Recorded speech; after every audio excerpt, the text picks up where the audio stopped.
Okay, so what we're going to look at today is Vesak and Parinirvarna Day. And okay, you got the normal key terms there in the red box. Important to know the difference between a festival and a retreat. And we're going to look at the difference between Vesak and Parinirvarna. And there are similarities to Christianity with these festivals. Okay, if that helps you remember.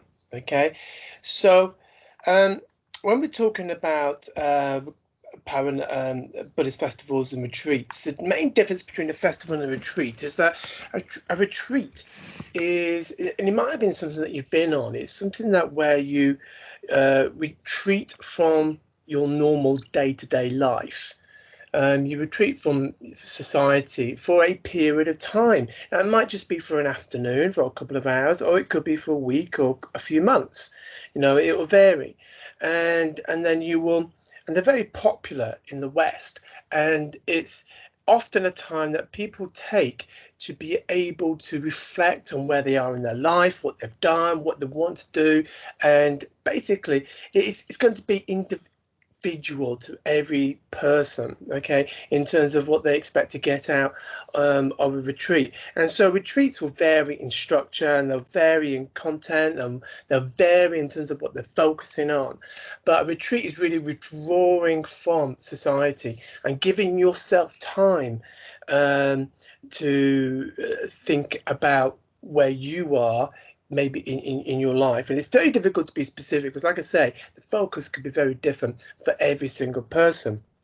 But the main thing about a retreat is withdrawing from society. Now, in Theravada community, monks observe something called Vasa, which is a retreat which lasts for 3 months during the rainy season. And during these 3 months, monks only leave their temples when necessary and dedicate more time to meditation and study.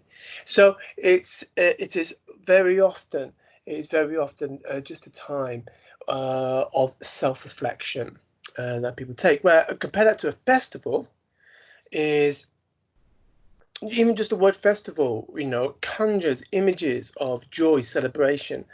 You have music festivals and people are coming together. You're not retreating, you are coming together to celebrate whatever it is that you want to celebrate. Now Buddhism, because it goes through lots of different cultures, from India to Tibet, Japan, you are going to have lots of different types of festivals, and each festival is going to reflect the culture in which that festival has been celebrated. So a Buddhist festival in Japan will be very different from a Buddhist festival in Tibet or India. So we just need to take that into account. Now, one of the main festivals that they look at is called Vesak, or Buddha Day. It's celebrated in May, normally around May. They follow the lunar cycle in terms of the months. So it normally falls around May time.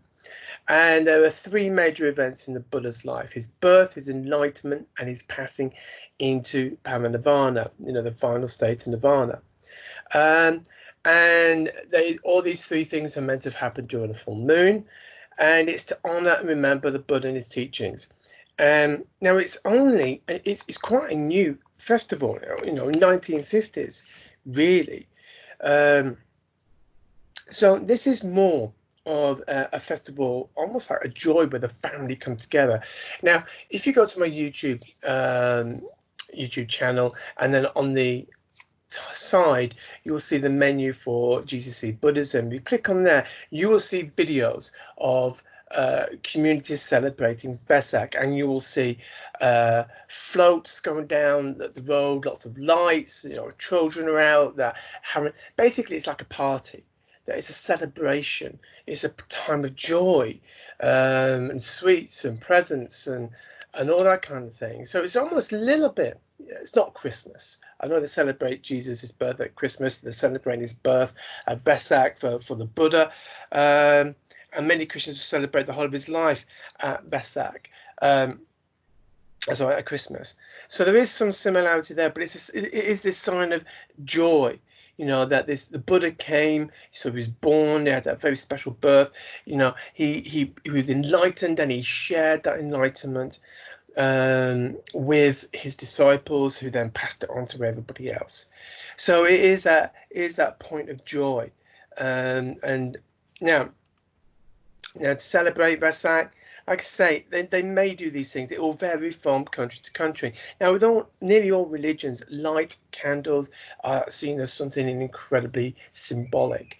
And so you might have seen like paper lanterns in different cultures, being sort of like you have a little candle, you have paper lantern, and it floats up into the sky, or you have paper lanterns that are put into a river.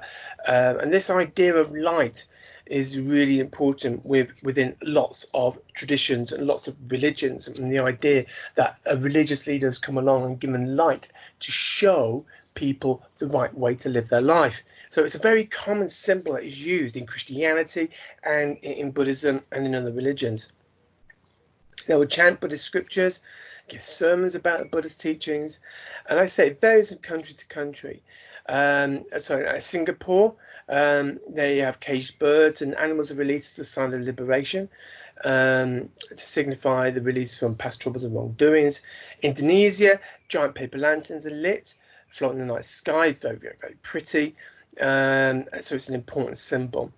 So the whole point of Vesak is for the community to come together and to celebrate the birth and life of the Buddha, because he demonstrated to people how to achieve enlightenment. So it is a time of joy.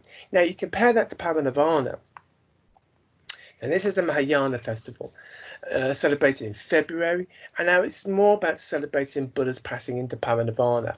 I suppose the equivalent of this would be, for Christians, would be Easter time. So Vesak, you might sort of think celebrate, might be more of a comparison with Christmas for Christians. Vesak is more of a comparison with Easter, when Christians remember, commemorate and celebrate the death of Jesus and his resurrection. In Parinirvana Day, it's about them remembering the death of the Buddha and the fact that that wasn't the end. He then entered into nirvana. So it's a more of a solemn occasion, because they're reflecting not just on the Buddha's death, but they will also reflect on their own death as well. To remember friends and relatives and family members who have passed away, and also to focus on the idea that impermanence is a real thing. Anicca, one of the three marks of existence, it is a real thing, and it takes time out of your normal day to reflect on the impermanence of life. Now, the Parinirvarna Sutra is an important Buddhist scripture. It describes the Buddha's last days. The passages are often read on Parinirvana, exactly the same in Christianity, where they read passages about Jesus' last few days and then his death. Some places organise retreats because it's a lot more solemn and it gives people time to reflect on where they are in their own life, and also a traditional day for pilgrimage. And there's a special place, Kushinagar in India, which is where the Buddha is believed to have died, and so people will go out and visit. Again, on my menu for GCC Buddhism in YouTube channel, there are video clips there of Buddhists celebrating Parinirvana Day at Kushinagar.